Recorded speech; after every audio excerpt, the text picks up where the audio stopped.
introduce your host, Fino. It's Sasha the Legit King. It's the start of the show, time to walk through the smoke. When I enter the ring, I jump over the ropes. I feel like Mysterio, I ain't no joke. Titles, I held them both, call me Chris Jericho. Time to cash in my money in the bank. Just like Sheamus when he beat Roman Reigns. Meet me in the cage, like Undertaker when he met Kane. I don't play games, I'm no Triple H. The crowd screaming, you rock like my name's Dwayne. The crowd screaming, you suck like your Kurt Angle. In the ring, I'm the boss just like Sasha Banks. So you'll get whipped like the intro from Sable. King of my stable, don't matter the label. Smackdown or Raw, you get put through a table. Pushed off a ladder or choked with a cable. Throw me a chair, I'ma give him a facial.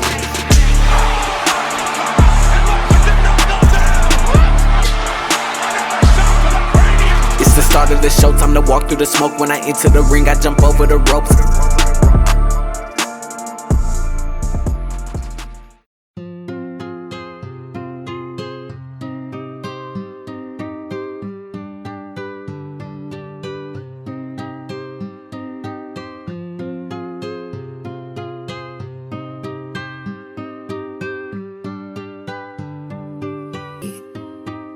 What's up, ladies and gentlemen, and welcome back to the wrestling podcast known as Ring Champs. I am one of your hosts, it's your boy, Just Fino.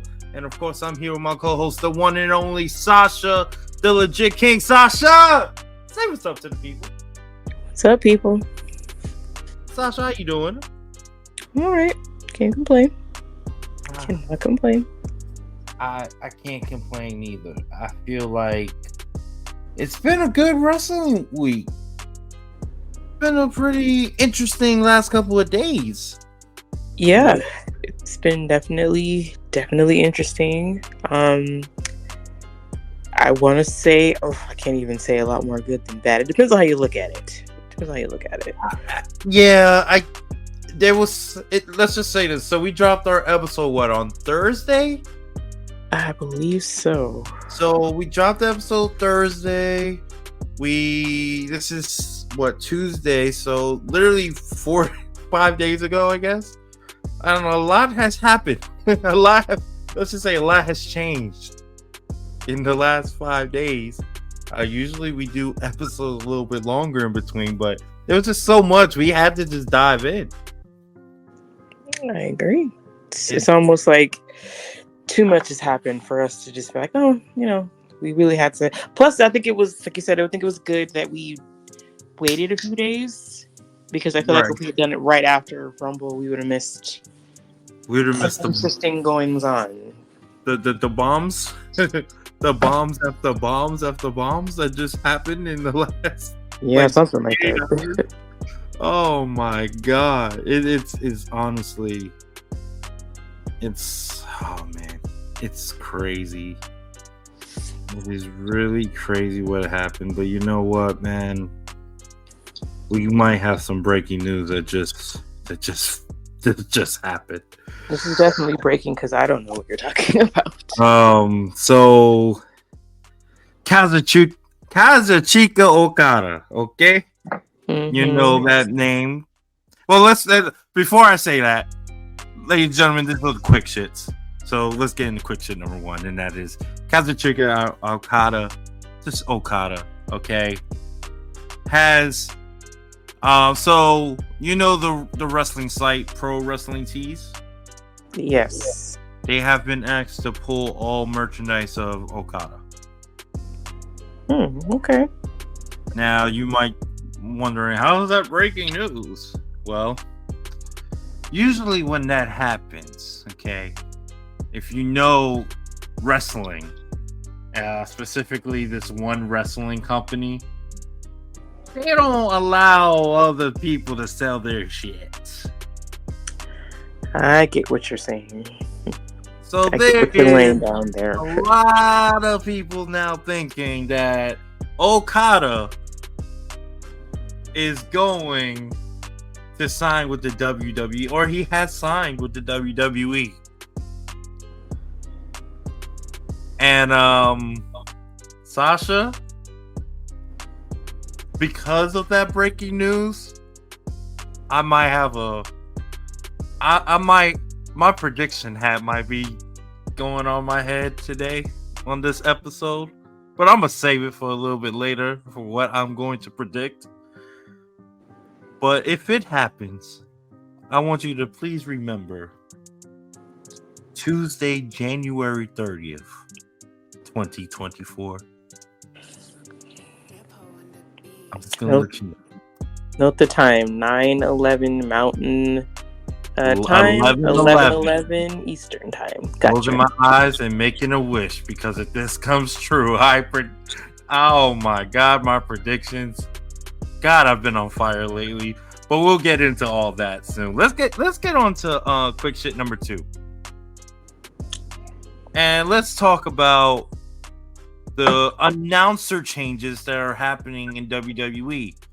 So last episode, we talked about how Kevin Patrick was removed from the announcing table, and we had hoped that he, would just find another spot in the company. But unfortunately, he was released literally like the next day after we talked about it.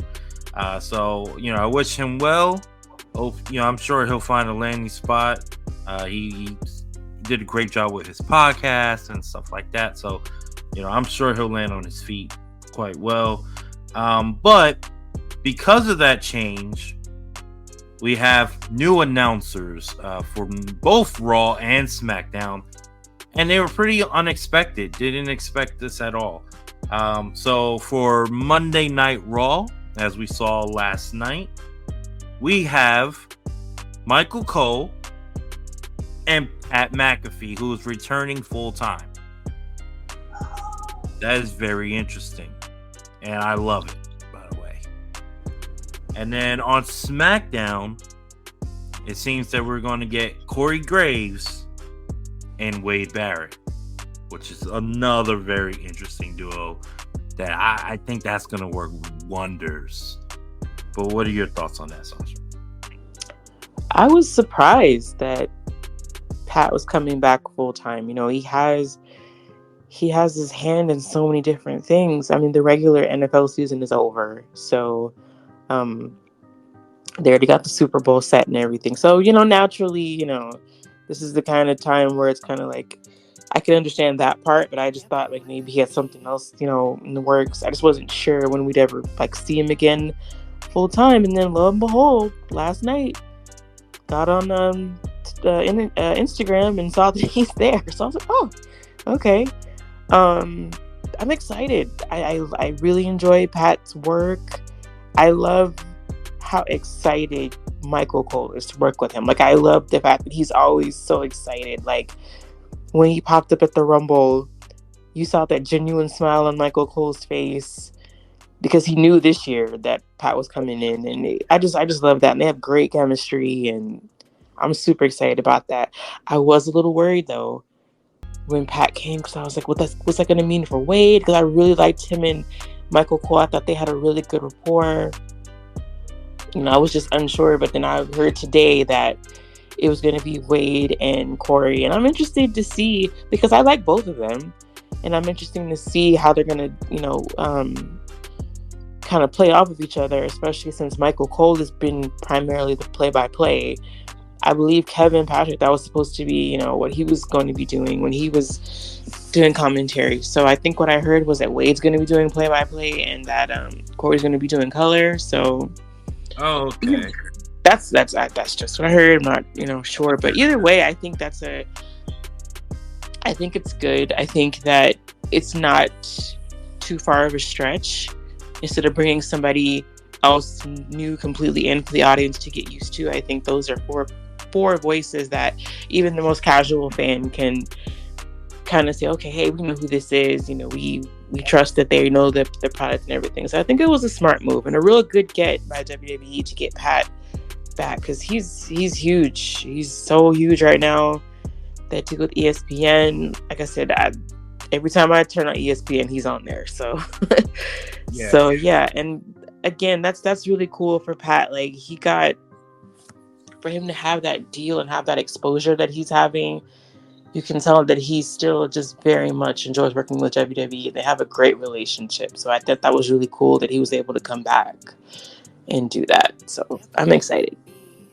Yeah, I agree with that, and I think it's good that he's on Mondays, because even if he does go back and do college game days are on Saturdays, so it's hard for him to do SmackDown Friday night and then travel to wherever they are for college game day.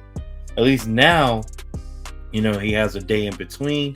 He can work his normal stuff on the weekdays, do college game day on Saturday during those months, and then he'll have a day to, get to wherever they are on Monday night. So I think it's a good thing. Definitely a good thing. Love Pat McAfee. Love everything he's done since he's been with WWE, going back to his NXT days. So yeah, and I mean, I guess you could say he was part of the Black and Gold too, right? So yeah, he was. So that's even better. So yeah, love everything about Pat. I am interested, like I said before, in the Wade Corey Graves, because they kind of, they're both kind of tweeners. They're not really heelish. They're kind of like tweeners. They always pick. I guess they don't always pick the size of the heels. But I just like the fact that they can play both sides. So it's gonna be pretty cool. As far as that chemistry, and let's see if they have it. I don't know if they've worked together before, but I don't remember them working together. So. But yeah, either way, that's gonna be cool, and I guess that means we're gonna get Pat McAfee possibly for PLEs. That would be cool. If not, I'll still be happy with Graves and Cole. So that's pretty cool. Yeah. Either combination. If Pat's not there, either combination is good. Like even if it's Corey's good, Michael and Wade are good. Like either way, I think we're doing all right. We're doing good. All right, so let's go on to the last quick shit we have. I don't even know how to address this. You want to take a run at it? I feel like you're better at that. Oh, thank you. Let me discuss the thing. Okay. Yeah, I'll let you do that. Thanks a lot. Well, it's no secret that with all the great positive things that are happening in the world of sports entertainment, we just came off a great weekend with the Rumble. Right before the Rumble, though, something happened. Well, let me back up. This didn't happen right before the Rumble, but it's a new layer to something that has been ongoing for a good while now. Court documents were released detailing Vince McMahon and an accuser, I believe her name is Janelle Grant, kind of detailing the just some allegations that she's making against him, kind of just going into more detail about the nature of, their I don't say relationship in the context that you would assume, but I mean the dealings with each other, I would say. It was quite long and quite graphic, and it's odd, and I don't, it's odd. It's kind of, it's like, I remember when we finished doing the show last week, and then I want to say like a day or two after it came out, and just to feel like there was excitement in the air about the Rumble, and then this came, and this is not to downplay any of the allegations or anything like that. It's just kind of describing the shift in the environment, because these are pretty serious accusations. Miss Grant was alleging towards Vince McMahon and John Laurinaitis. Like I said, some very graphic things. She even there was even a WWE wrestler that was implemented in this these court documents. They didn't say the name of the wrestler, but it was pretty obvious what it was, judging by the description that was given within the court documents. Like I said, it's just pretty serious allegations, pretty detailed, and it just once again just set the wrestling world on fire. Vince, if you recall, these allegations were part of the reason why, or really the reason why Vince retired in the first place. And then he came back, and then the company was sold to TKO. Vince was really not, I mean, obviously once it was sold, he was not in charge like he used to be. Like his position in the company, changed significantly. And then in light of all these new details, these elaborations of what happened, it was announced, I want to say, what was it, Friday or Saturday, that they had a meeting with him and he resigned. So Vince McMahon is not involved in any way, shape, or form with WWE or TKO.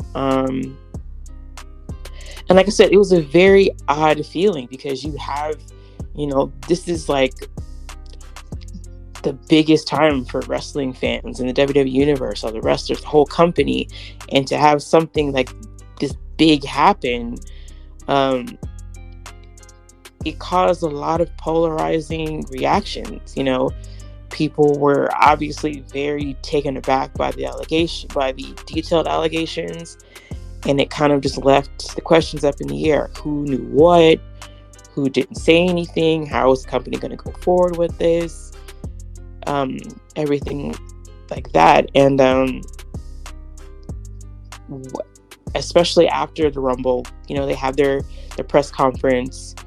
Bayley spoke, Cody Rhodes spoke because they were the winners of the Royal Rumble this year. And then Triple H spoke. And I did message you about that, and I want to get your take on it first before I kind of give my take. I've noticed in the past with some of these press conferences of WWE, sometimes they'll ask, like, the journalists, they'll ask questions, and I'll be like, wow, I can't believe they asked that, and usually Triple H is really good about asking it, like answering them. Like, he doesn't really, seem bothered by them. He answers it. He's very engaged with the journalist. But right off the bat, when he came, I believe it was John Alba, he asked about the allegations, and you can kind of tell it was one of those times where, it wasn't, you could tell it wasn't necessarily something that Triple H was like itching to talk about, but I want to get your take on it. Like, what did you think first of, what you heard about the allegations, and secondly, how you felt like the question was handled at the press conference? So you're gonna have to tell me more about his response. I didn't watch the press conference. I had to go to work that morning, and I just never had a chance to get to watch it.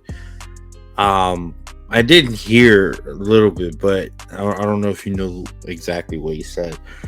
So I'll have you refresh that for me. But as far as the allegations first, I mean, look, obviously, when you got serious allegations like that, you have to, you got to kind of separate the people involved sometimes. Mm-hmm. And have them step away. And the only thing I have a problem with is just that, we have to understand something. It's not really, it's really like a culture thing now, just the way things are, is that when you hear an allegation, sometimes it's automatically like that person is quickly canceled. Yes. Without a chance to really, see the light of day in court, or to see anything, just before anything, and I'm not defending Vince or anything. Do I believe he did that shit? Yeah, probably. I just knowing Vince like the way we do, I'm sure we believe he was at least involved in something. It may not be as detailed or whatever the case may be, but I'm sure he did some fucked up shit in his life. He seems like that person. But at the end of the day, though, it's still an allegation. and whether innocent or not, I said this and I posted this, like whether he's innocent or not, I really don't care. I just want him to fuck off because it's just too much, and you're just putting a negative light on the company. So it's just better to fuck off in general.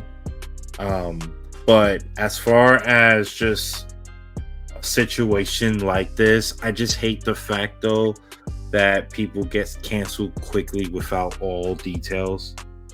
I do hate that.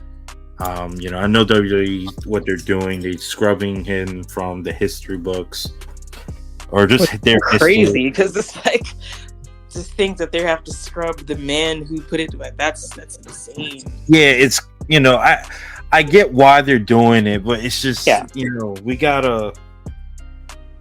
It's just crazy to think about. Like that's not saying it's insane. Like how could they do that? But it's just like this is wow, and it's really happening. It might be premature to because like I said, we don't know the facts. We don't know any of that, so it's just it's a little I don't want to sound like I'm defending. Yeah, and I think even with that too, like not to cut you off, but it's even what you said about being canceled. What you said, I feel like a lot of people try to say like, hey, these are just allegations. No, we don't want to cancel. And I feel like when a response like that is made, the comeback is, oh, you're blame shame, you're a victim shaming. And it's like, that's not what they're saying. Like anything that is not 100% burn them at the stake, canceling them, is taken as you're defending them. And I feel like people have to step back and understand, like, everything is not black and white like that. You can have an opinion, and if your opinion varies even the slightest, it does not mean you're condoning any alleged behavior. I'm not condoning the behavior. I'm just like, I just want to see all the facts or let the facts play out. Let the justice system handle it. Like we are not like we are the court of public opinion. We are not law. Like we don't have all the details. And I think people need to kind of step back and see like, hey guys, like we're not lawyers, we're not judges, we're not part of the justice system. We are just people, regular people, unless you are a lawyer or a judge, then but we don't have all the facts. But you're not the judge or lawyer of that case, so fuck off, okay? Just because you read the records, you know details now, but it's like still we don't.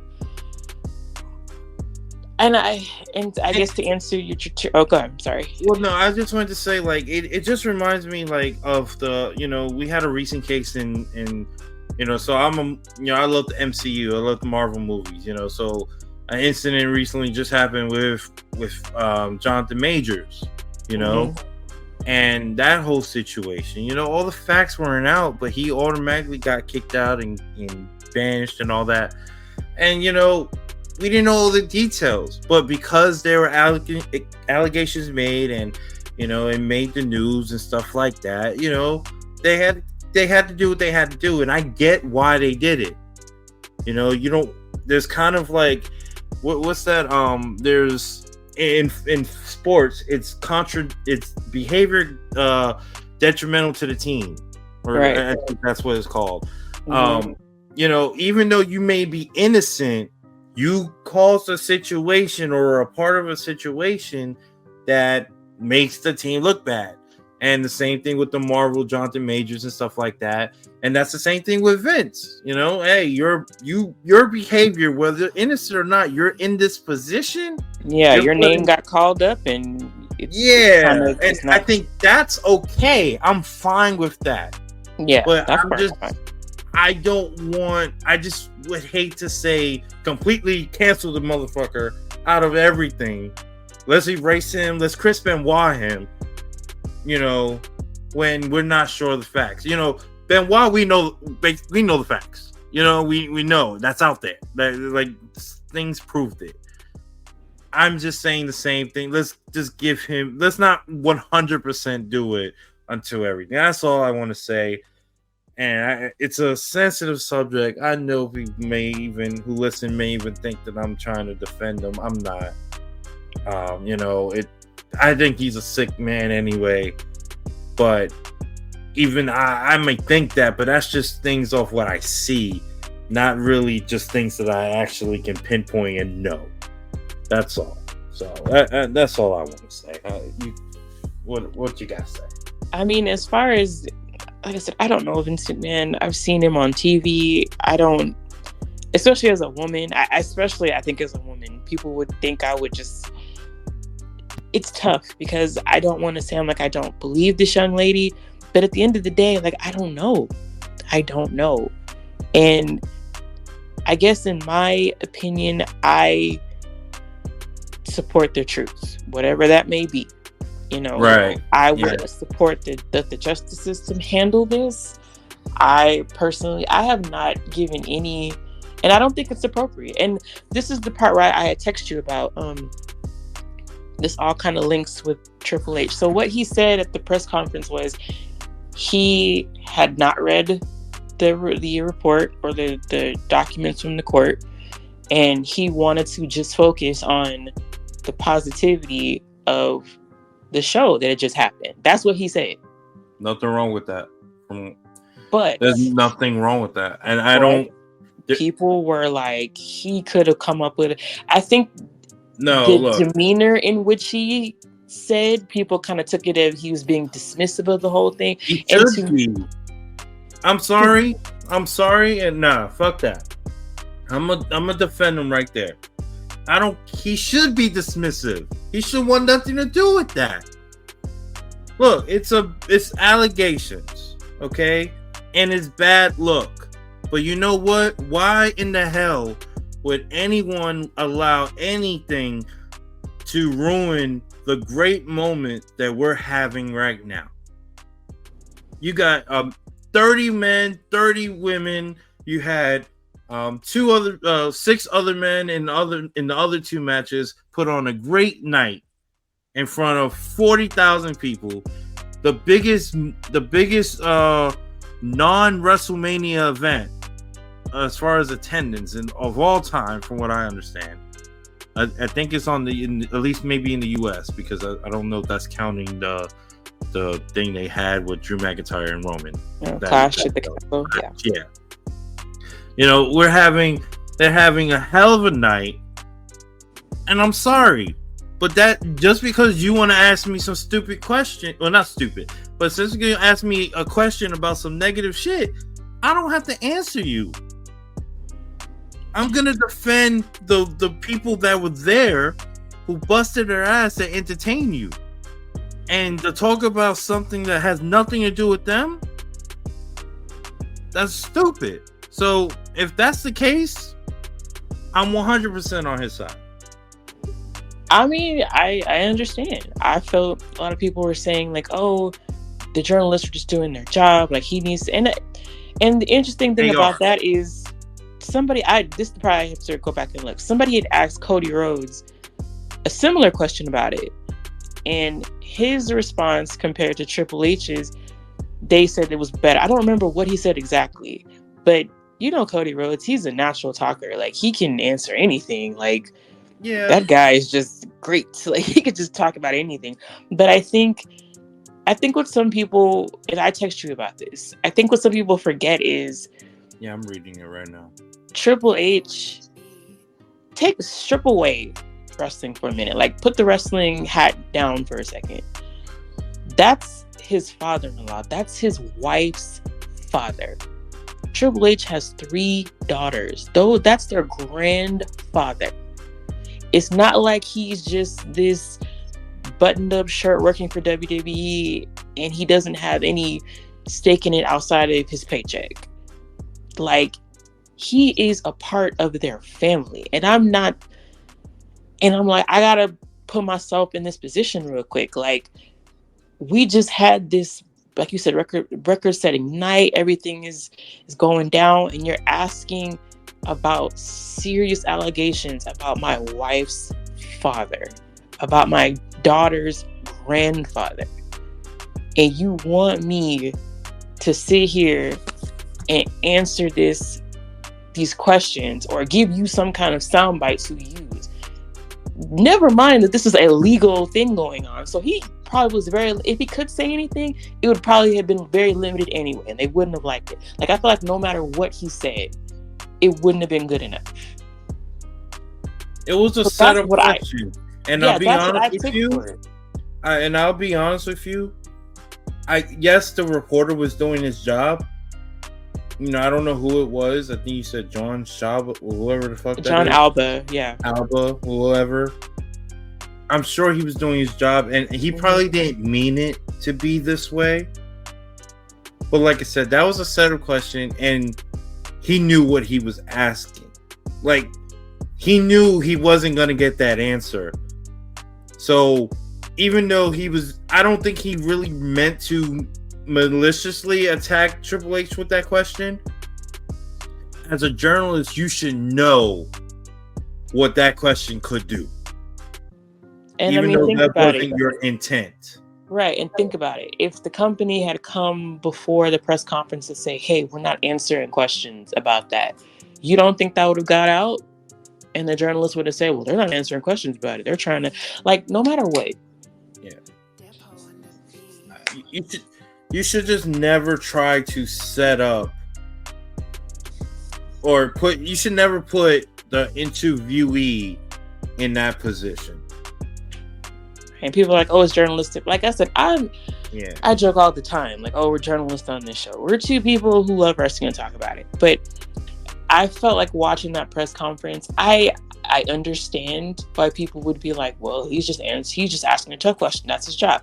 I understand that. Not getting on you about that. On the other hand, me personally, and some people are like, oh, you know, Triple H is happy as long as they're kissing up to him. I'm like, no. The company's having a record boom right now. Like, this is a great time for the company. This is something that, to think about what they've come through. This thing with Vince isn't old. They went through this already. The company got sold. It merged with, you know, and now it's TKO. They've gone through a lot of changes in this amount of time. And, you know, at that moment, there was men and women out there who just went out there for 4 hours to entertain a record-setting crowd. People who have jobs, people who have families, people who are not remotely, they may work in that company, but they had nothing to do with this. Right. So why take away their moment? So that's what I'm saying. You tried to take that away and shit because this is the hot button topic. This is the controversy. Let the courts handle this. What else? My thing is, this is a legal proceeding. What did you think this man was going to say? If it was me, I'm not trying to kiss the ring or anything. I would just know common sense. What is he going to tell me that I already know? What's he going to say? He's not going to drop some... Oh, yeah. Is he going to say, oh man, I was there, I saw everything? No. Yeah. Oh, I knew he was a sick...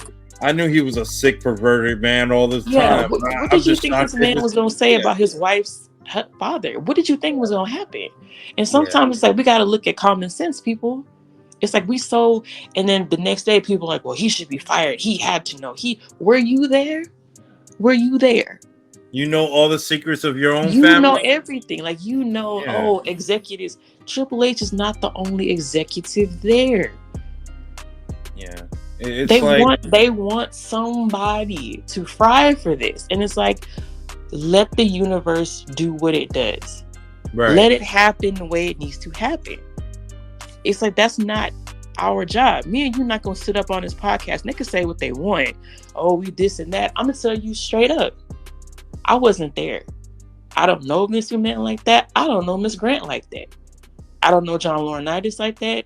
But what I can tell you is that we got to use common sense on this, because let's just say that it comes out that he was innocent, right? One thing I always remember, and I got this from, you know, Charlemagne off the Breakfast Club, and not the most, you know, he's very polarizing too, but he said sometimes, you know, the truth isn't as fun, you know. So all this stuff now, it's like, oh, what's happening now? All these details, this dirt, people are into it. But what happens later people really are interested in afterwards. You ever seen like people get accused of something or something bad happens, and then whatever happens, it gets resolved and nobody says anything about it? Yeah. That's to me, it's like, it's fun to talk about when it first happens, and then when something else new comes along, people just kind of forget about it. Yep. And it's like, this is not something, and again, this could be a testament to how Triple H answered. This is not going to be something he gonna forget about. His daughters are not babies. They have access to the internet. I saw the story on people.com. His daughter, man, in this world, it's got to be hard as hell. And I feel for him and Stephanie, because how are you going to shield your kids from this? Because even if you try to do the best you can at your house, when they leave out that house, the world knows. Yeah, when they're in school, you're telling me those kids don't know about it or stuff like that. Yeah, I get it. It's a tough. So again, coming back to it, it's like, how did you think this man was going to react? What did you want him to say? What did you think was going to happen? I understand you doing my job as journalist, but as a human being with common sense, what did you think was going to happen? I'm not asking that question because I'm like, what's he going to say to me? Nothing that's going to get me the response that I want. So, or that I would be looking for. So I just thought it was a lot. I thought people calling for Triple H to be fired was a lot. I think people need to slow down, put down the flaming sticks and pitchforks, and chill the fuck out, because it's too much. I think this was a very good example of people being armed with so much information and not knowing how to properly filter and process and make rational decisions based on the information given. If he would slow down for a second, he wasn't being dismissive, but you have to look at what he's dealing with, and also look at, he is leading a company of men and women whose jobs and livelihoods depend on it. This is the biggest wrestling company in the world. So if he's going to sit there and say something that could jeopardize people's livelihoods like that, people that had nothing to do with what one human being may or may not have done, what did you think was going to happen? So, I mean, when I saw that really just kind of got to me. So I know I'm not usually the one to rant, but I really think that yeah, because it's like, just stop a minute, just stop and look. I was thinking the other day, remember that a couple weeks ago on Raw, Seth Rollins was coming in. I forget, I think was it Drew or was it Jinder? It was Jinder. He was going to wrestle that night. He was holding his daughter, right? Yeah. That simple image in your head, that's a man where him and his wife work for that company, and they have a small child. Their whole livelihood is based in that company, right? So you're going to tell me that as the leader of this company, I'm going to go to a press conference and say something just to satiate all of these journalists and say, well, this is what I think happened and blah, blah, blah. It's like, as a businessman, sometimes you have to make those decisions. Could he have had a trained up PR response? I guarantee you, if he had walked out there with a piece of paper and read from that piece of paper, they would have came for him then. I don't even know how I would have responded if I was him. Frankly, the fact that he went out there and they even had that press conference, I mean, hey, I have to give him props for that. So, I don't know. I just thought that was... that kind of... you kind of reminded me of something real quick that I'm glad. First off, I want to say thank you, because it's rare that you rant, and you went on a rant today, and I like it. I like it a lot. We need more of that. Oh, you want to say rant? I spoke the truth. I spoke how I felt. Yes, but rants can be the truth, and I love it. We need more of that. But it did remind me of something because it did have something to do with Triple H.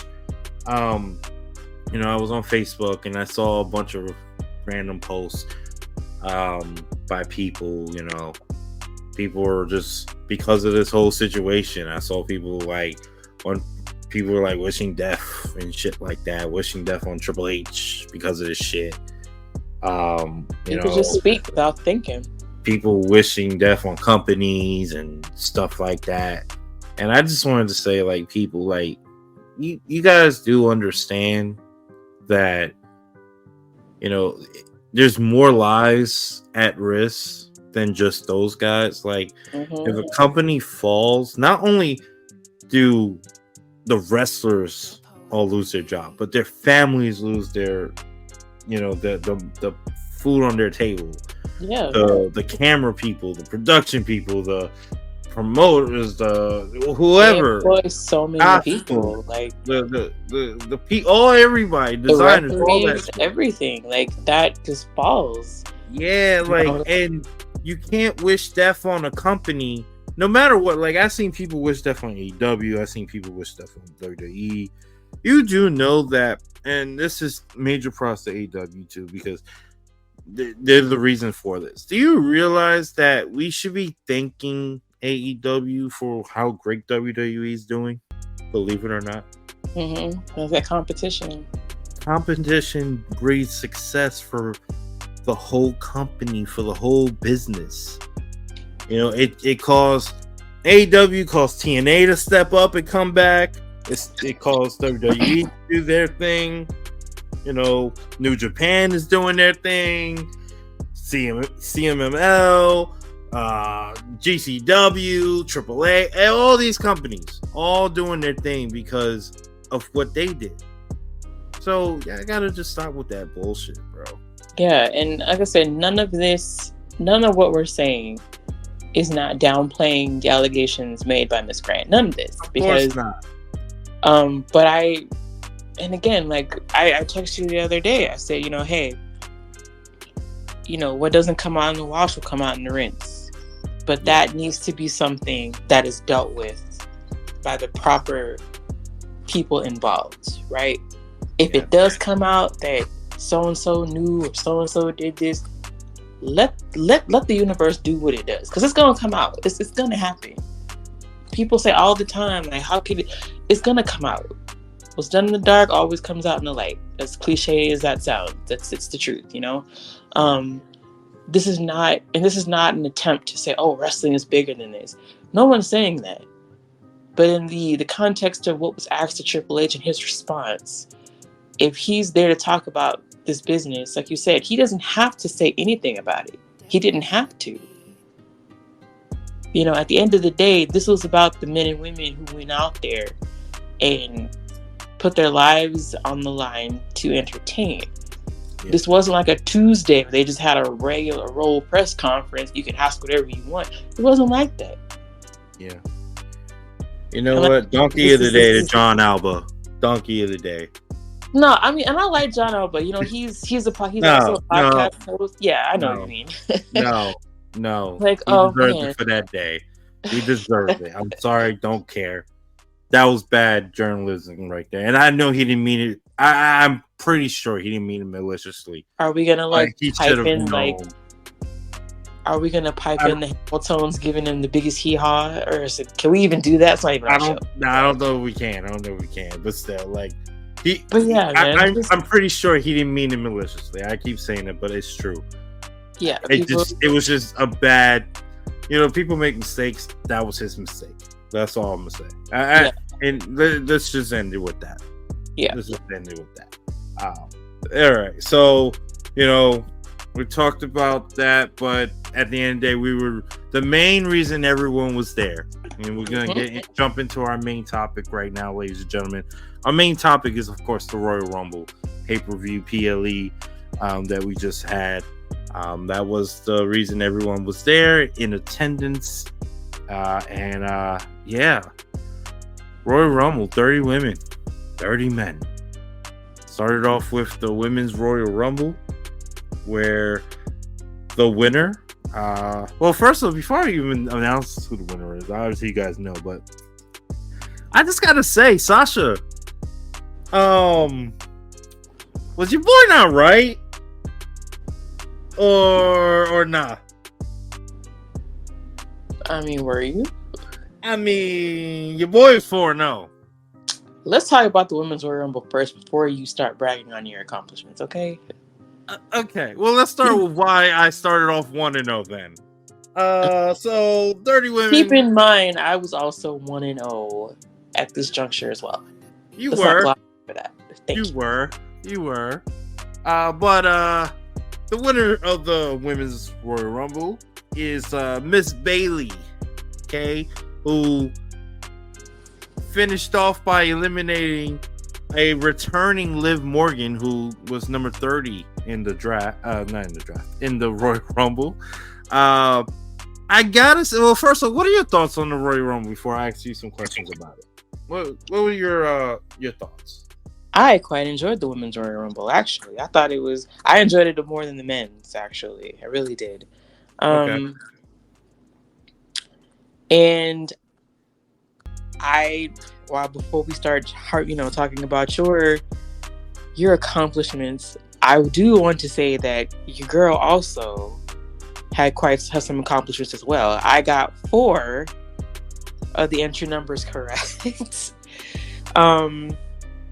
And I correctly predicted 25 out of the 30 participants in the Royal Rumble. So drop on the clues bombs for your girls. Okay. Yeah, man. It was awesome. Like, it had a good amount of surprises. I was actually cool with the lack of legend. Like, I was totally cool. I did have Trish Stratus earmarked on here and AJ Lee, but at the end of the day, I felt like they did really well without it. And Bayley talked about that in the press conference, talking about, no legends were needed. Like, it was strong enough with the women that they had. And I agree with her. It was really good. Who was number 1? Natalya was number 1. I had Becky Lynch number 1, but I did get number 2 right. The returning Naomi. And I love the reaction that they had for Naomi. I know some people, especially like towards the end of the run, I always felt like Naomi didn't get her flowers. People kind of overlooked her, and so she wasn't on the level of everybody else. But I think if you look at that reaction that she got, you can't deny that, the WWE Universe loves her, and she's had that connection. She might not have had the opportunities, but despite all of that, like, they love her. When she came out, that reaction, when she was in the ring with Natty, just how happy people were. She was emotional. It was a really wonderful moment. And I like the fact that, she went somewhere else. She did well there, and then she came back. I think she definitely needed that. She just didn't disappear and just come back on the scene. Like, you can tell she loves what she does. And it was a really special moment. So I was really happy for Naomi to get that moment. Yeah, it was Cody-esque. Yes, it was. He was nice. He came back. I will give you props because I incorrectly had Bayley come in at number 6, but you did predict that she would come in at number 3, and she did. So I will give you that. Drop on the clues bombs for Fino on that. Yes. I did get number 10 right though, Bianca Belair, and I got 11, Kairi Sane. Yeah, I didn't pick any other spots. I just figured the only thing I picked the Bayley thing, and then I predicted who number 30. Well, at least I didn't predict who it'd be. I said who I wanted it to be. So that was it. Number 30, right before it happened, and I figured because of who came in at number 28, which I correctly predicted, by the way. Right when 28 came, I felt I knew. That was Jade, right? Yeah, I felt like I had Liv Morgan at 20. But right when 28 Jade Cargill came on, I was like, Liv's going to be 30. Like, right when I saw it. Once I didn't see Liv, I was like, oh, God, this is not looking good for my girl, because everyone knew that I wanted Sasha to be 30. I thought that's what they were going to do, but when Liv hadn't come out yet, I was like, oh fuck. And then 28 came out, so I was like, all right. Well, at first I thought she'll come out at 27, so I was like, all right, I'm good. But then that didn't happen. I forgot who came out at 27. Was it Zoe? I gotta go back and look. But yeah, I correctly predicted 28, Jade Cargill. Yeah. So let's talk about. Let's go back a little bit before we hit on Jade. Let's talk about number 19, Nia Jax. Oh, okay, that's where you want. I was gonna say let's start at 5. Oh no. We'll get to that. No. Okay. All right. Okay. Let's go back. All right. Well, 19 at Nia. 19 Nia Jax. So I did a little research before when I was putting together my Royal Rumble predictions, and Nia Jax has always come in at very, very late numbers. This is the earliest that she's ever come in at 19. Yes. I think real quick before we hit number 5 and ultimately number 28, I think we all need to start understanding, using common sense, people. You cannot deny Nia Jax is doing some solid work. For her to come in at 19 and to get the performance that she gave, I think we need to kind of ease up a little bit. I'm not saying she has to be our favorite. We got to go buy t-shirts. But I think if we're in the business of giving flowers on this show, we have to give Miss Jax her flowers because she did really well. And I think arguably without her coming in at 19, putting the performance on that she did, it really helped who came in at 28. That's 100%. Yeah. So I know what Nia did was she did great. She did her role. I mean, she played her role perfectly. I want to say though, the way she got eliminated, your boy predicted that too. Yeah. But I'll just say what Nia did was great. I think if I remember right, she eliminated 7, technically 8 if you count R-Truth. But yeah, she eliminated 7. She was, she had her monster moments, and everyone tried to throw her out. She threw everyone away, and then she threw out more people. And that led to. It was because of that, like you said, that led to number 28, which was obviously the debut of Jade Cargill in the WWE. First time in the ring, I should say. And I thought what Jade did, first going after Nia, she did the whole lifting up part, and she posed. And she posed with the flex. Thought that was awesome. Slammed her down. Then she did the kick, and then she just, body slammed her outside of the ring. I thought that was awesome. I love what also sold that moment too. Was Becky's reaction. Yes, that was funny. I appreciated that. That was good. Like that helped put, even more credibility to what Jay did, and it was an amazing moment. Just for what she did, and I love the fact that she got that because now people can actually see, people who've never seen Jade or never watched AEW. Now they're okay. Now I see that this, she is. What does she say? What's her biggest bitch in charge? Some shit, or I forgot what she's, baddest bitch in charge. I forget what her thing is or was in AEW, but it was something similar to that. But at least now you know exactly what it is. She is going to be a huge star for the WWE, and it's smart that they brought her on and showed her beforehand to kind of build that anticipation. But then they kind of stopped after a while. That was smart. Yeah, well, I think that was due to some personal reasons. Outside of that, but no, I mean, it was smart that they before the personal thing happened. Right. I think it was smart that they introduced her to the audience, kind of showed that she was a big deal. Right. And then they didn't, because she was off TV, before her mother passed. Yeah, before that happened. So, and it kind of helped bring that anticipation back because now people were looking like it's going to be it for her, and when she did come, it really lived up to the hype. So that was really smart. And then, like I said, I correctly predicted the way she would get that because her eliminating Nia would do exactly what it did. It made everyone see who the hell she is. So I really appreciate that.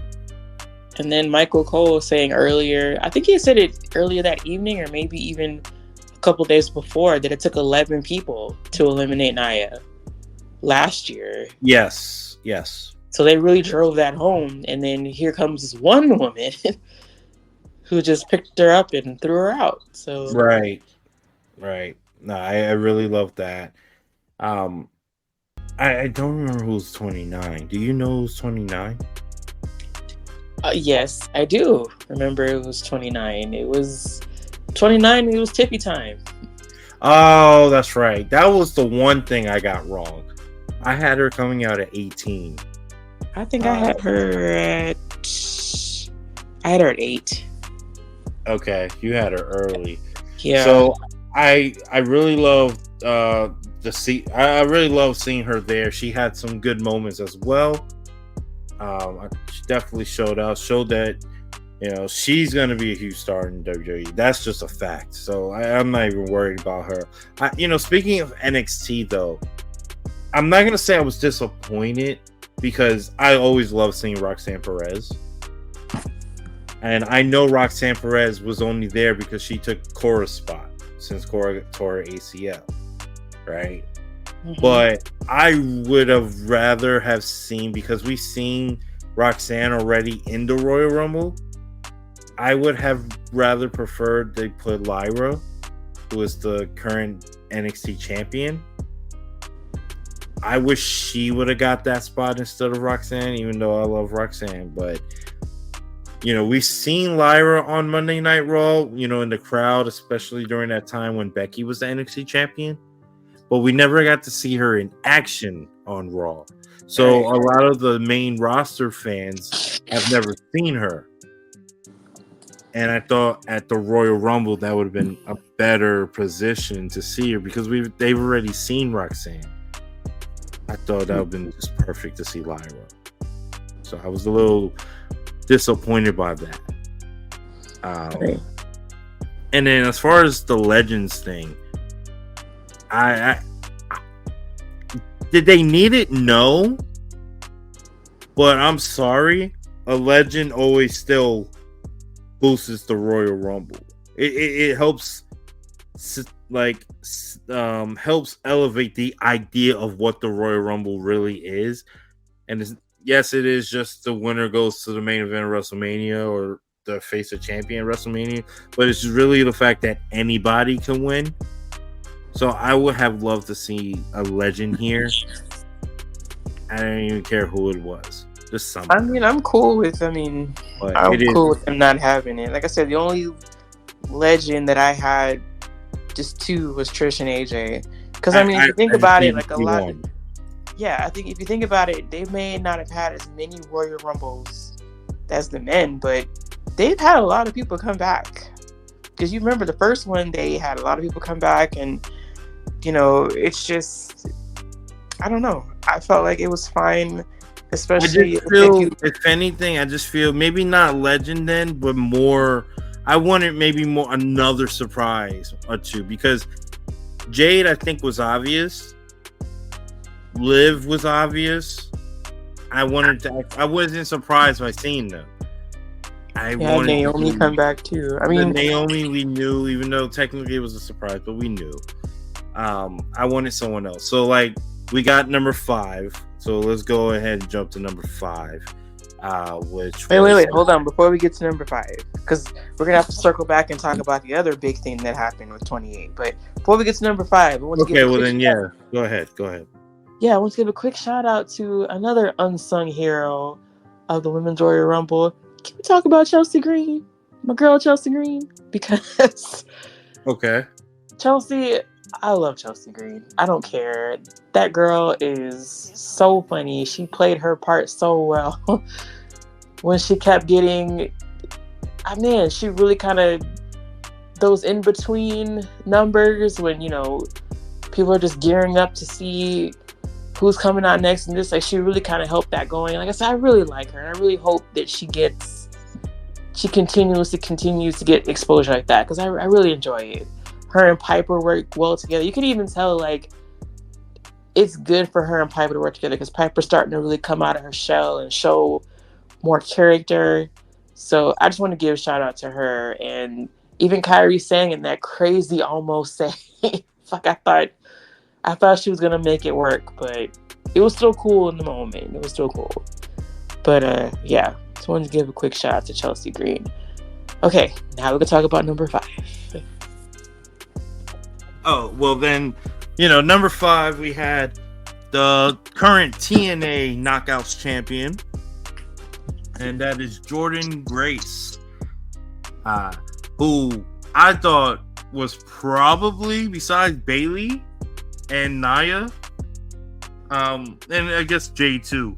Besides those 3, I thought she had the best performance in the show of the entire Rumble. I mean, if you want to talk about surprises, that was a pretty big one.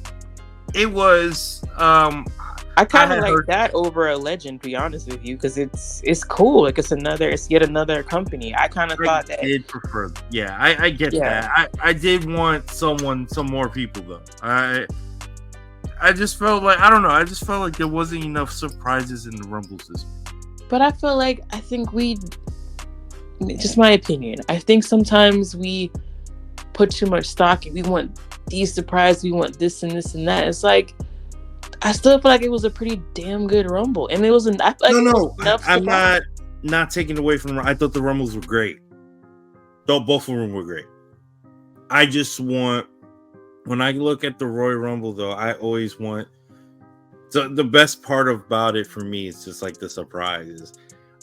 Yes, I didn't get Sasha. I know, and I wasn't even mad that I didn't get Sasha. I wasn't even disappointed, because I knew the show was good. Like the matches were good. It was fine. But I'm a guy. I love surprises. I just love the surprises for it. Jordynne Green was a surprise for me, because I had heard of her. I knew she was in TNA. I knew that she was Naomi's last opponent, but I had never seen her wrestle before. And that girl, wow. Yeah, no, I've seen Jordynne Grace wrestle a couple of times already. And yeah, she's really good. She's a powerhouse, obviously, as you can see. She's a straight bodybuilder who can work her ass off. So that is just one thing. I hope that, we see more of her. I hope there's I guess kind of like a partnership. I mean, they both work for Endeavor in a way. They're both, at least, TNA has their TNA Plus through Endeavor, the company that owns WWE. So, maybe there can be some type of partnerships. I mean, we've seen this happen already before. We've seen the Mickie James when she was Knockouts champion. I believe that was 2 years ago. So, obviously there is some open line of communication between the two companies. It'd be cool to see some more of that. I thought it was quite surprising too that, to me, Mickie James coming back when she was in TNA made sense, because Mickie James had such a long story WWE career. What made it more shocking to me that Jordynne Grace is like, she'd never been there. So like, wow, I thought that was pretty cool. And also it kind of raises the question, like, if they do it again, could they do it for Mania? Like, that would be kind of a cool thing. Yeah, I would love to see, like, Jordynne Grace. You know what I will? Well, you know what? I'll probably talk about it later. But I think that I would love to see Jordynne Grace at Mania, and I think that there's a potential for that to happen. I have another plan for that as well. I have some ideas for the future looking into Mania, and that's gonna revolve around like our next topic, that is obviously Rumble Royal Rumble related. So I'll save it for then. But I do have a plan for that. I do have an idea. Yeah, so but Jordan Grace, great job. And lastly, I mean, and maybe we can touch on this with the future as well. That stare down. Jade Cargill and Bianca Belair. Yes. Take my money. Take it now. No, yeah, you can have my money. I know we say like, wait for Charlotte, but Charlotte's not coming back anytime soon. And I mean, I've heard a lot of like theories, like, oh, maybe they should tag up first, kind of deal. That's fine, but just know whenever this happens, fire. It's going to be insane when this happens. Yeah, that was obviously one of the best moments of that match. You know, it wouldn't even surprise me if people can make a case that was the best moment of that match. Even if it lasted 2 seconds, it still counted. It's still, we got what we wanted to see. You know, and it's those kind of moments that make the Rumble so great. You know, we've gotten it last year. We got the Brock and Gunther one. You know, we've seen Goldberg and Undertaker have it. I'm trying to think. There was other ones, but those are like the most recent ones that I can remember.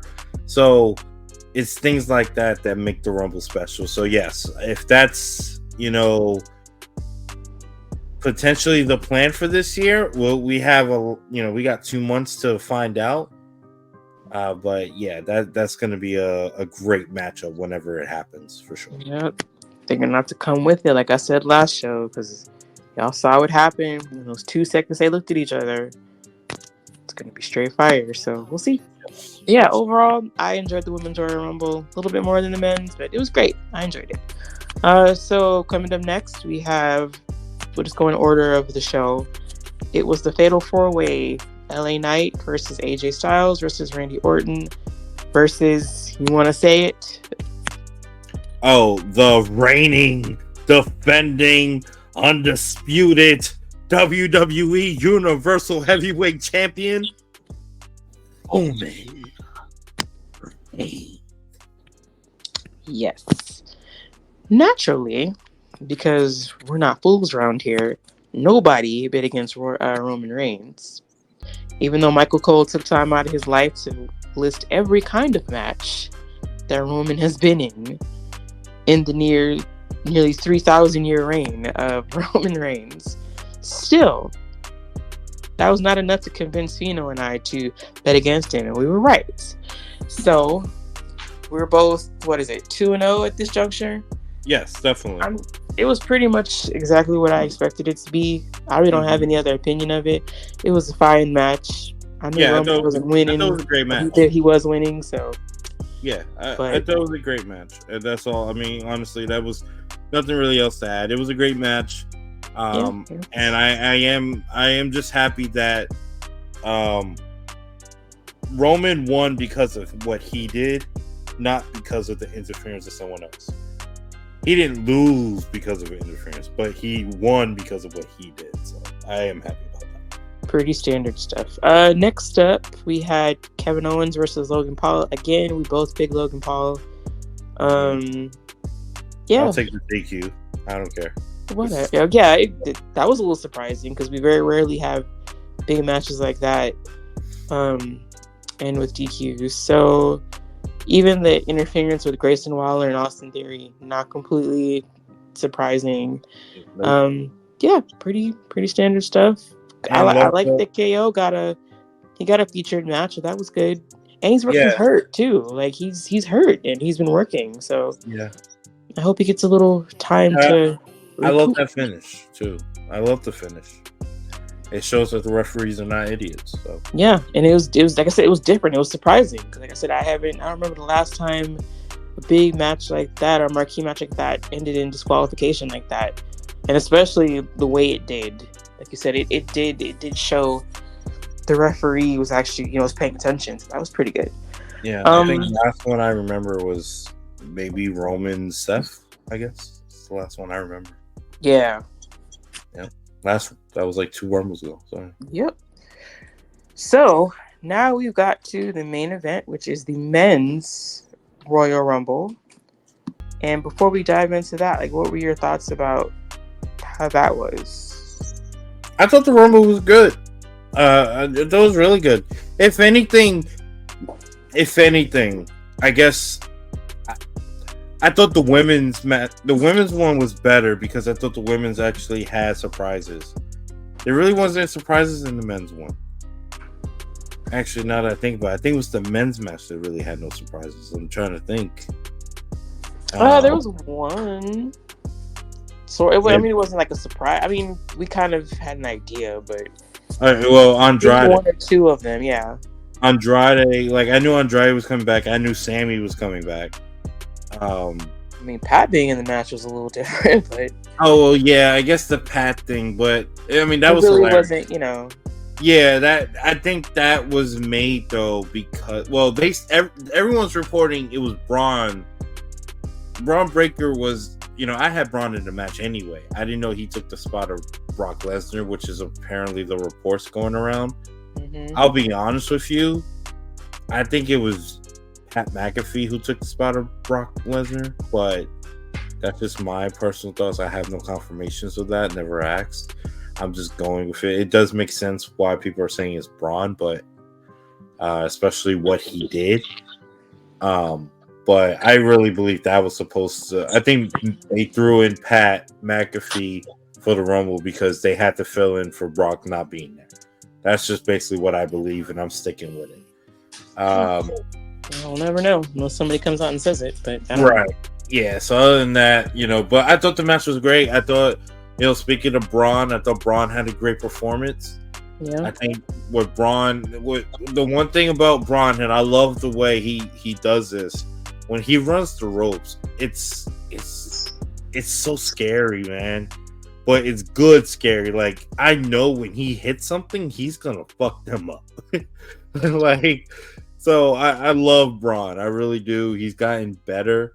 And I don't know if you watch, his recent work on NXT, especially his tag team partnership with Baron Corbin. You see a lot of his personality coming out. So I feel like he's gonna be, prior to that, I thought he'll be a big star, but I think he can be bigger just based off his performance in his recent performance on at the Royal Rumble. So I loved his showing. Kudos to you for getting number 1 and 2 right. As soon as I knew Jay was going to be number 1, I knew it. But as soon as he came out, I was like, damn it, he's right. Jimmy Uso's number 2.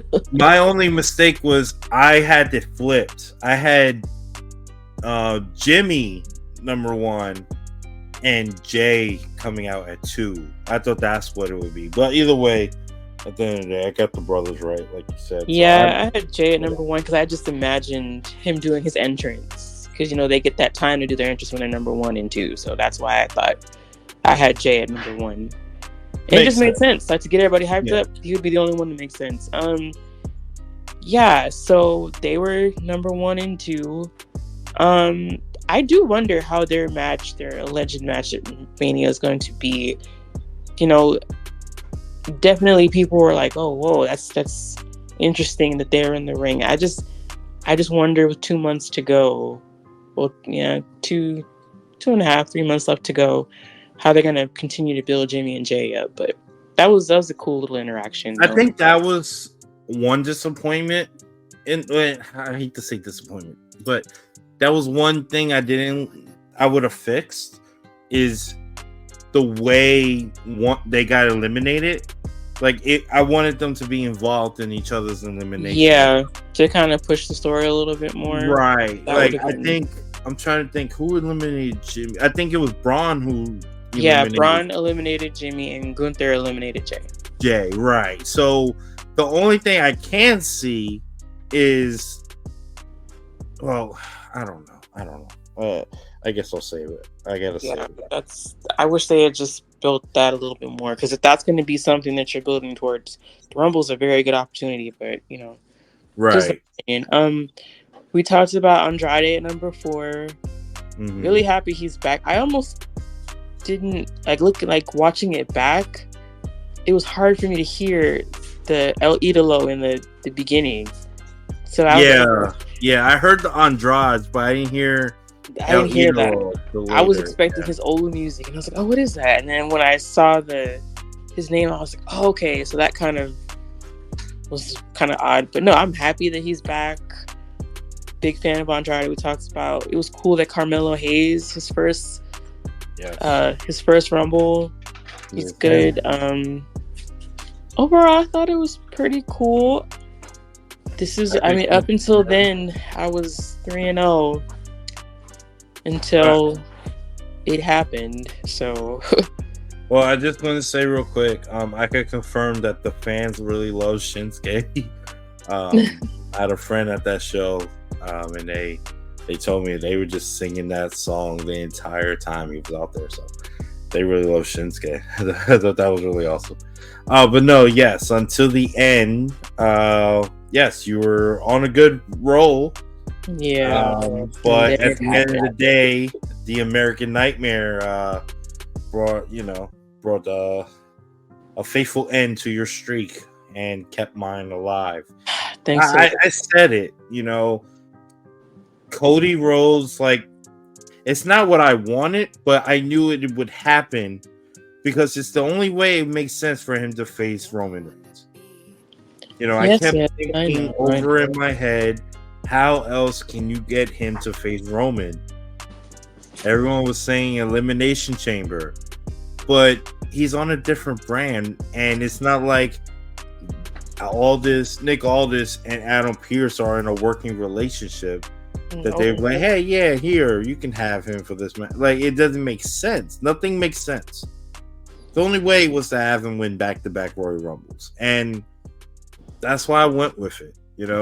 I should have known when they kept saying it's been 26 years. I should have known. Because they never bring that stat up. How many years it's been since somebody's gone back to back. Should have known. Should have known. Yeah, I mean, I guess, yeah, they were throwing some hints, but I will say this, it was a tough pick. I mean, honestly, going CM Punk was not a crazy pick at all. You know what I mean? Like, it was just, at the end of the day, you just have to go what makes sense. You can always get Punk to face Seth, but you can't. There's really no logical way to get Cody to face Roman besides the Royal Rumble. That's just the way it is, and we're gonna get our matchup, or are we?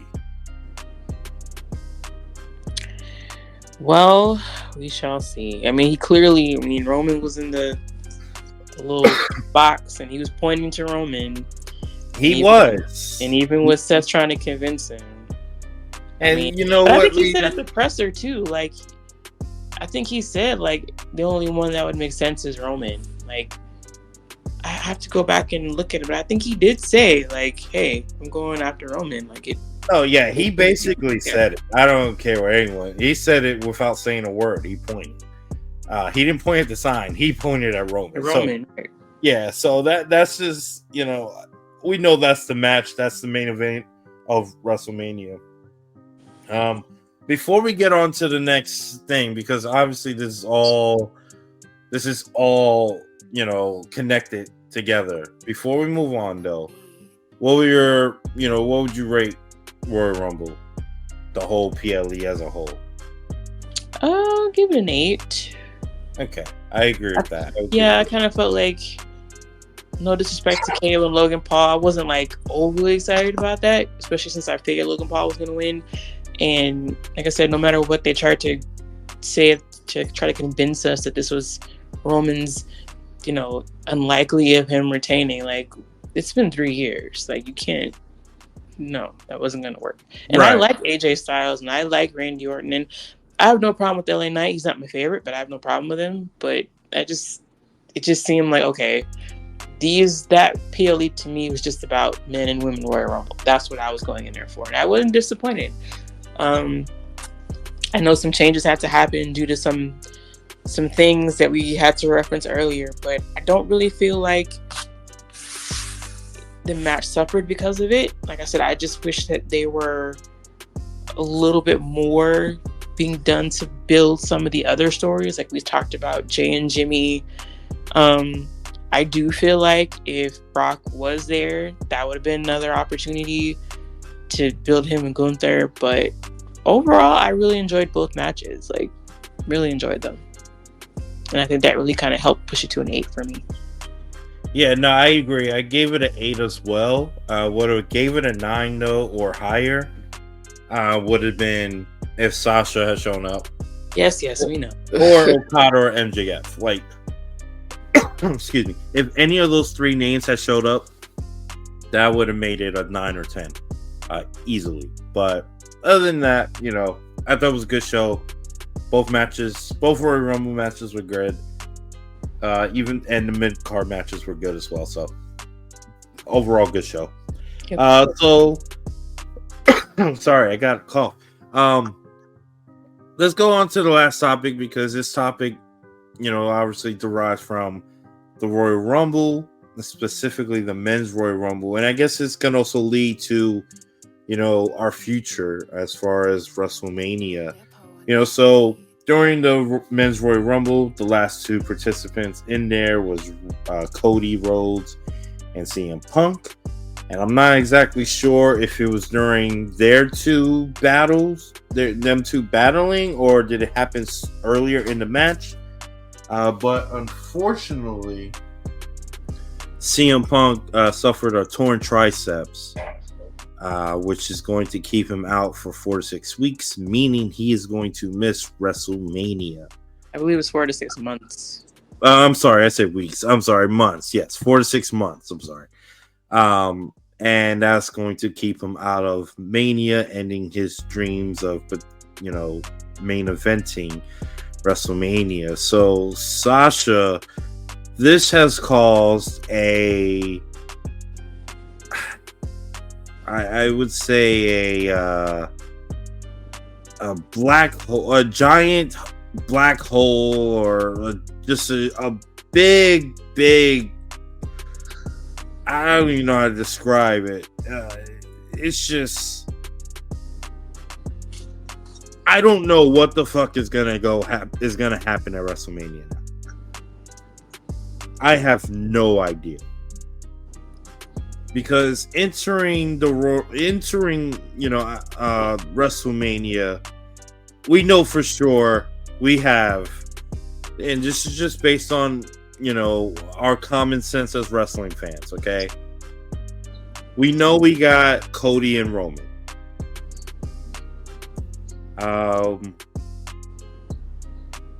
After that, I have no idea.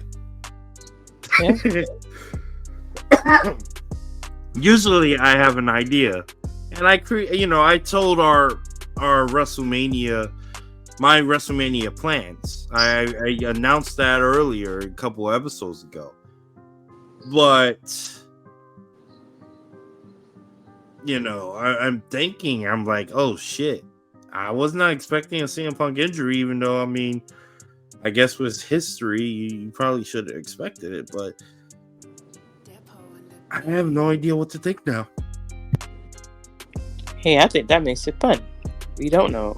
And it's not like, you know, the roster isn't stacked and they can, you know, they're in trouble. They're just in dire need of, they don't have to, you know, break the glass and pull out a legend. They got people there. They got places they can go. They've done a good job building characters in different scenarios. So as much as I feel bad for Punk, and I saw his promo and he was crying, that I really hate to see a grown man cry, because it makes me emotional. It's like, oh, he really wanted this. But yeah, I'm sad that we're not going to see Seth and Punk, because I thought that would have been good. But like I said, the show must go on, and it can.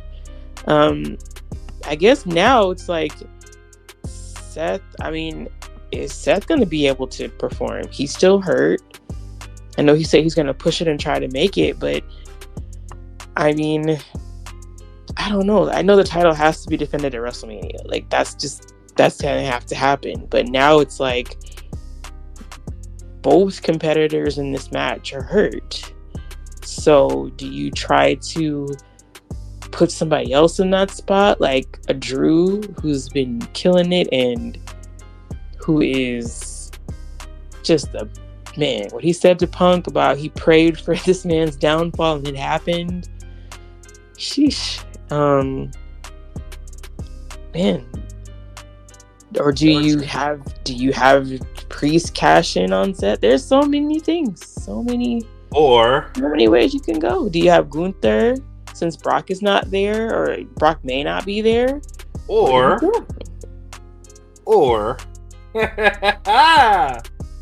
Sasha. What did I tell you? You told me a lot. I told you to remember Tuesday, January 30th. 11. Yeah. Why did I tell you to remember that? Because I am going to book night 1 of WrestleMania, the main event right now. Again? It changed plans. All right. Because obviously it was supposed to be CM Punk versus Seth Rollins. Yes. But it's going to be potentially a bigger match now. Real quick, do we pencil in Punk as the 2025 Royal Rumble winner at this point? Like, do we do that? Yeah, I think okay. We can. All right. Yeah. Okay, go ahead. But WrestleMania night 1 in April is going to be Seth Rollins defending the World Heavyweight Championship in the main event against the debut of Okada. You heard it here first, people. You heard it here first. Seth Rollins versus Okada. WrestleMania night 1. You heard it here first. Allow me to bring you down from your cloud really quick. If that does happen, where does that leave someone like a Drew McIntyre? I already booked Drew McIntyre. I know. You said Drew versus Sammy. Yes. For the World Heavyweight title, because Drew would have won it by then. Because I assumed they were going to have Drew win it at Rumble. Obviously, that didn't happen. So, when they change, times change, you got to make changes to your own. You got to have Okada at a. First off, Okada wants to be at WrestleMania. And I'm fine with that, but you have to kind of go over someone like a Drew, no, or even a Priest who has this is Okada. Like, I don't think you understand Okada, who Okada is. Listen, I might not be as well versed. This is like Shohei Ohtani. Like, do you not know who Shohei Ohtani is? No, I don't. That is wild. Shohei Ohtani is the greatest baseball player to ever play.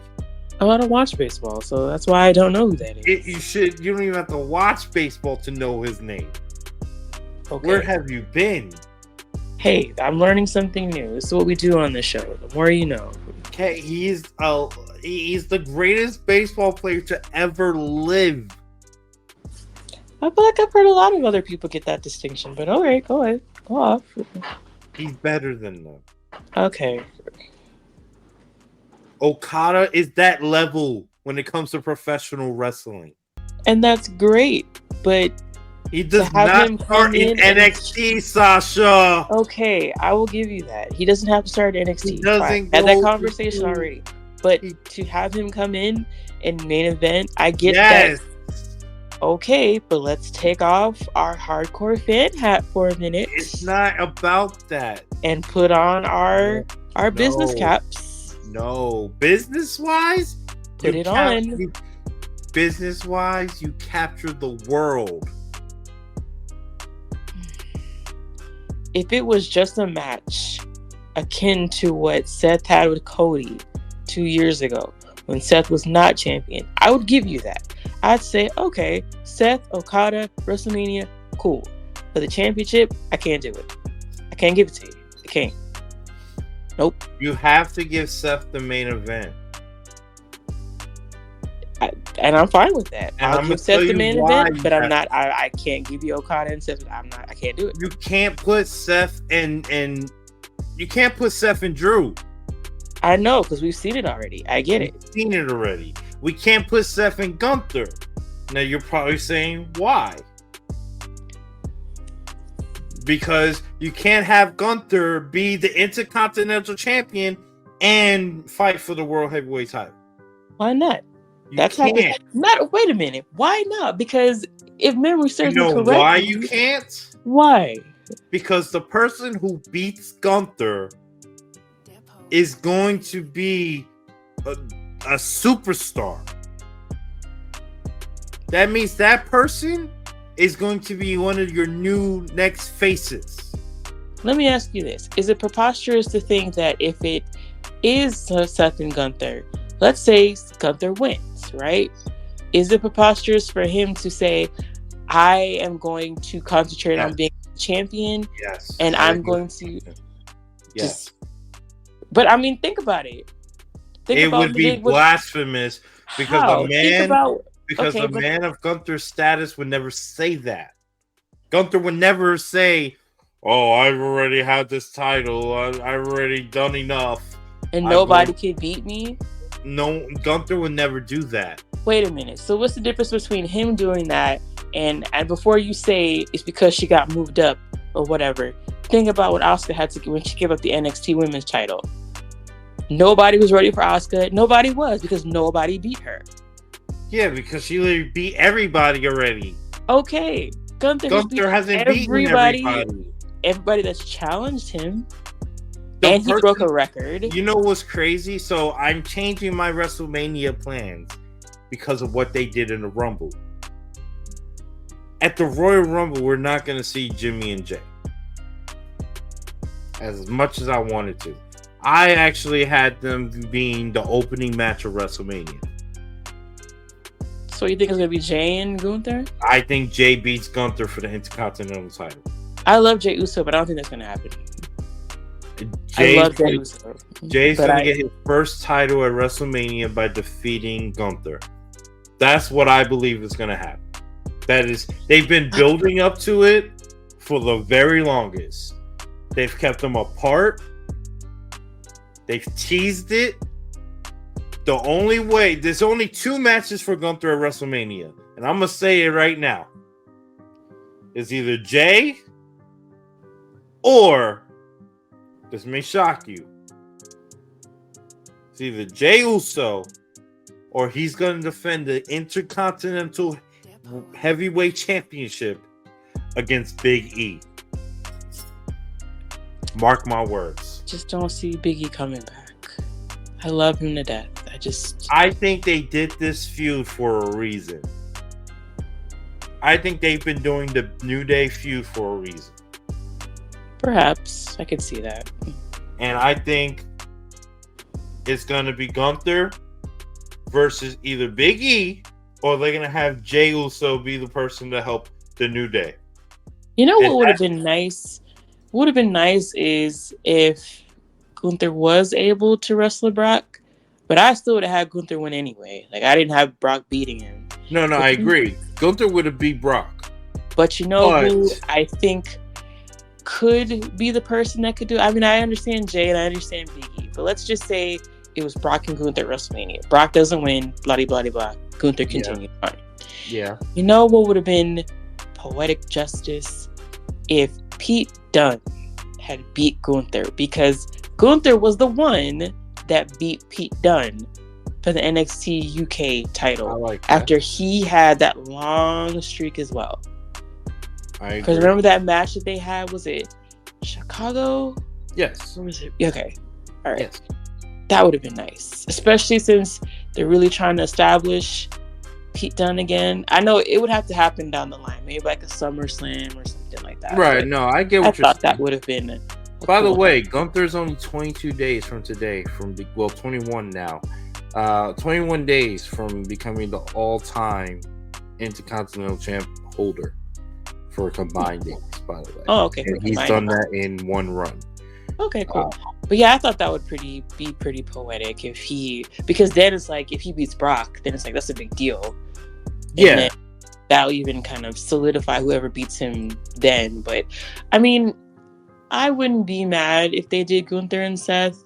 And to your point, I mean, wasn't it Seth Rollins almost a decade ago who was it United States champion and World Heavyweight champion when he beat John Cena? Didn't he break his nose? John Cena's nose.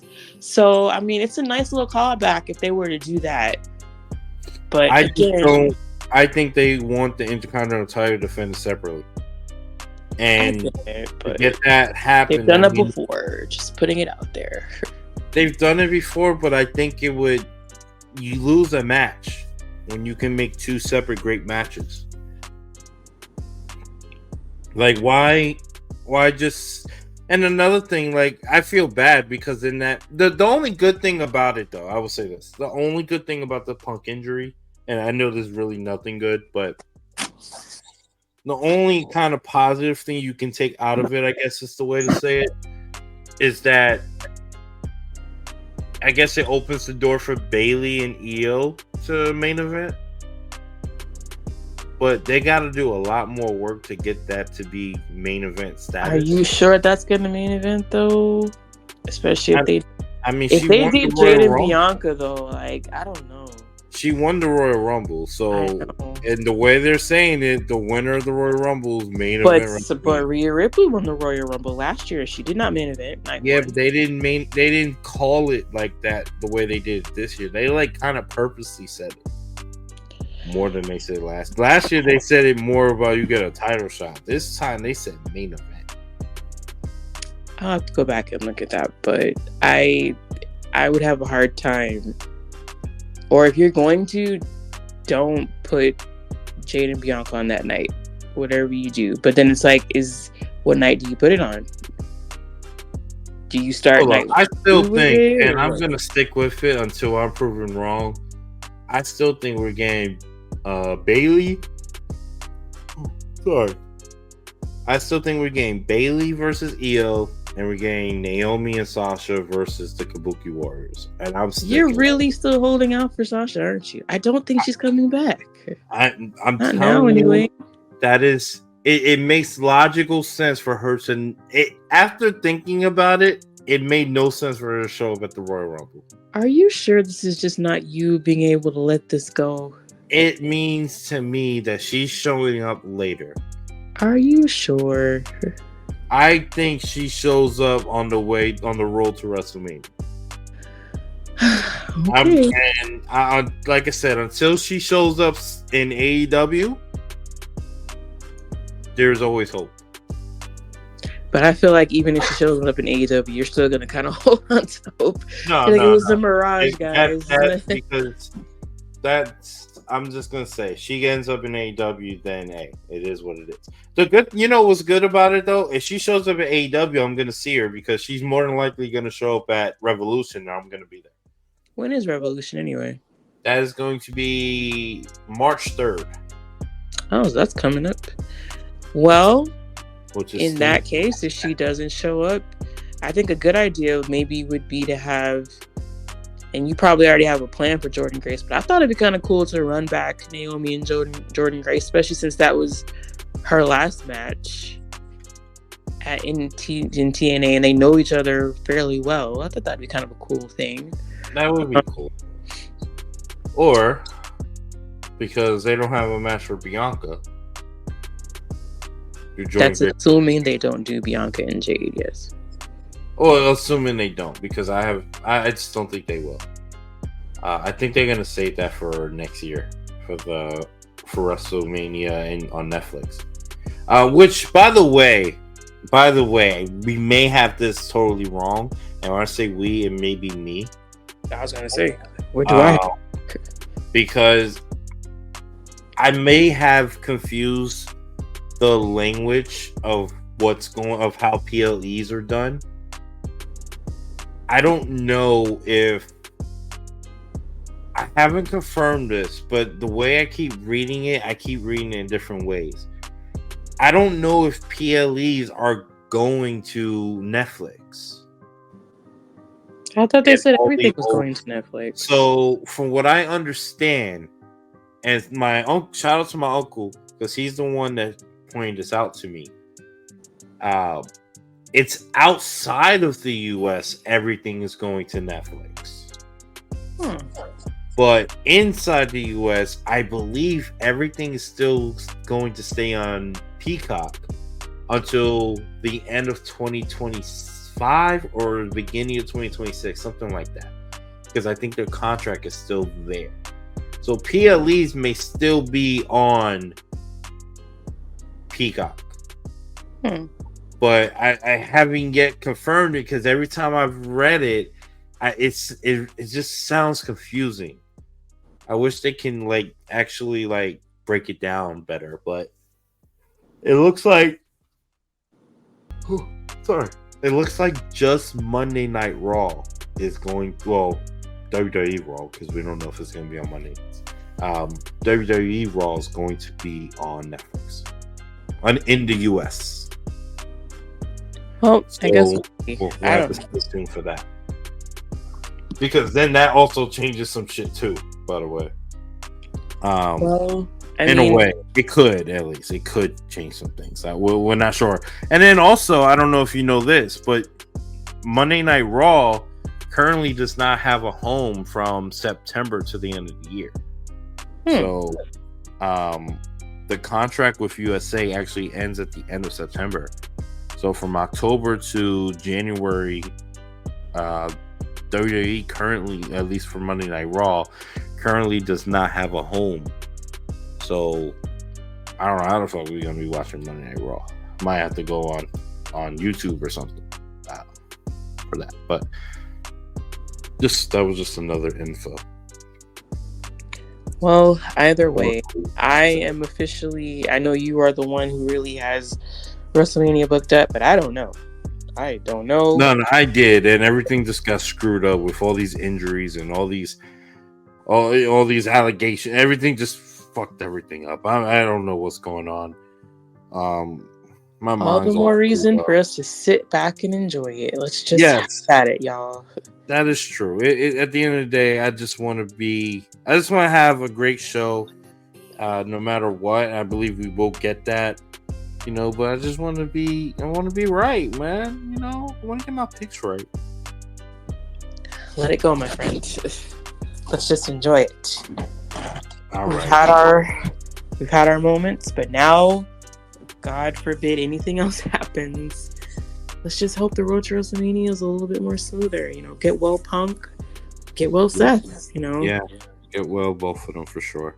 Charlotte as well. Anyone that's been injured over the recent couple weeks, Cora Jade, maybe wish you guys the best. I'll come back soon, come back stronger and better than ever. We need you, we miss you, we love you. That's for sure. So yeah, it's rough times, but at the same time, we got some positive thoughts. We got WrestleMania on the horizon. Well, first we got Elimination Chamber, Perth, Australia. Sasha's gonna have to wake up at 3 a.m. to watch it live. Yes.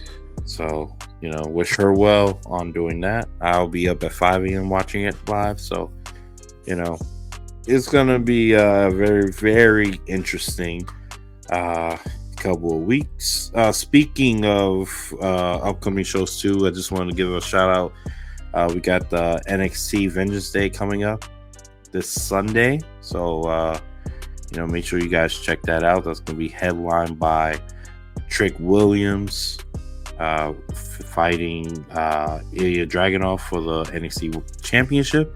But he'll also be pulling double duty that day because he's also in the tag team finals for the Dusty Classic. Yep. Teaming up with Carmelo Hayes versus Baron Corbin and Braun Breaker, which should be a great match. So that's going to be very, very interesting. You got Lyra Valkyria versus Roxanne Perez. You got Dijak versus Joe Gacy in a no DQ match. I'm trying to think what else. I know there's a 6-man tag team match with the Family versus DKM, I think it is, or OKM. I'm sorry, excuse me. But that's involving my girl Jada Parker, which I don't know if you have seen Jada Parker, but Jada Parker. I have. Not only is she very, very beautiful, but she is talented in the ring. So, OTM, I said DK, I'm sorry, it's OTM. But that's going to be interesting. And then you got the newly crowned NXT North American champion, Obafemi, who seems to be very, very over with the crowd. Oh, yeah, I like him. Yeah, he seems good. He's apparently there's a dispute over how old he is, though. Oh, yeah. That's all right. WWE says he's 22. His mom said 26, 25, something like that. So I don't know. Whatever. Who asked his mom? I don't know. She commented on Twitter. I don't know why she put his business out there. It kind of ruined the gimmick, but whatever. Mom. Yeah, he's defending the title against the former champion Dragon Lee. And I think that's it. Yeah, 6 matches. So that's going to be this Sunday, February 4th, Vengeance Day. And then after that, like I said, you got Perth, Australia. And then after that, you got WrestleMania. Well, I guess the next NXT pay-per-view, I don't know which one it's going to be called, but Stand and Deliver. Stand and Deliver. Yeah, that's right. That's their thing at WrestleMania. So yeah, Stand and Deliver, and then you have both nights of WrestleMania. So we got over the next 2 months, we got a lot of events. We got also for AEW Revolution, which I will be attending. I also will be attending a Monday Night Raw, which is 2 weeks away from WrestleMania. So that's going to be interesting. Hopefully, I get to see some big names there. Maybe a Rock. Maybe I see the Rock. We'll see. Maybe Okada. We'll see. But yeah, Sasha Banks. Okay. But I'm just saying. I didn't say it. You just never know. We're gonna have. It's gonna be interesting. At the end of the day, it's gonna be interesting. But yeah,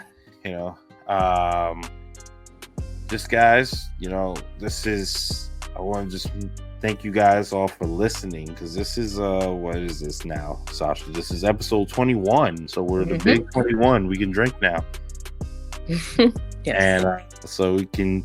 This is season 2, episode 3, but episode 21 overall. So I want to thank you guys all for listening, because we just wanted to get this episode out there quick, because a lot of stuff happening. We wanted to make sure we get it out quickly. I think the next episode, are we doing a what if? Possibly? What are we doing? We're thinking about it. We'll talk about it. We'll talk about it. All right, yeah. We might do a what if. We'll see. But we'll hopefully get that out to you guys next week.